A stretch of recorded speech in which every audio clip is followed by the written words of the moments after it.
नमस्कार, 20 न्यूज 24/7 में आप लोगों को सुस्वागतम। जी हाँ, भारतीय जनता पार्टी हाल ही चुनाव हार कर दिल्ली नगर निगम की सत्ता से बेदखल हो गया है, लेकिन उसे इस हार में भी उम्मीद की एक किरण नजर आ रही है। अगर आज की स्थिति में दिल्ली में विधानसभा चुनाव हो और मतदाताओं का वोट करने का यही पैटर्न रहा तो 70 सदस्यों वाली दिल्ली विधानसभा में बीजेपी 24 सीट जीत सकती है, जो 2020 की तुलना में 16 सीट ज्यादा होगा। दूसरी तरफ आपको 41 सीट मिल सकता है, जो 2020 की तुलना में 21 सीट कम होगा।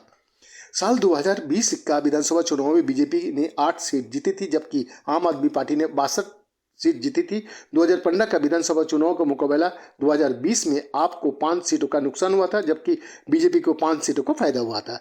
बीजेपी का नया संजीवनी मिलने का आधार वोट परसेंटेज है। पिछले दिनों हुए एमसीडी चुनाव में कुल 50.48% वोटिंग हुई थी, जो 2017 में हुई 53.6% से कम है। हालांकि 2020 का दिल्ली विधानसभा चुनाव में मतदान की प्रतिशत 62.59 रहा था।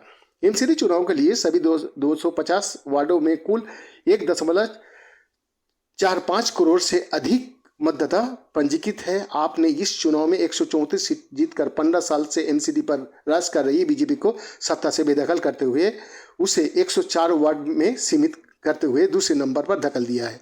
एमसीडी चुनाव में आपको कुल 42.05% वोट शेयर मिली है, जो 2017 की तुलना में 17% ज्यादा है।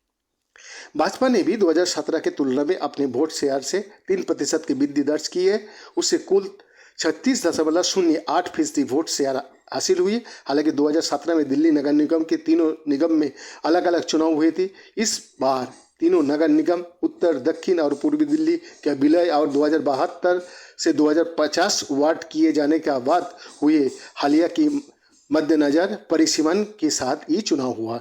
बीजेपी का स्मित बख्शी ने द प्रिंट को बताया कि एमसीडी चुनाव में उनकी पार्टी का बड़ा वोट शेयर इस बात का सबूत है कि अगली विधानसभा चुनाव में आपका सुपरा साफ हो जाएगा। उन्होंने कहा 2025 का विधानसभा चुनाव में बीजेपी का वोट शेयर 50% तक पहुंच जाएंगे। 15 साल की सत्ता विरोधी लहर के बाद भी बीजेपी को वोटर ने पार्टी नहीं छोड़ी, हमारा वोट शेयर बढ़ा है।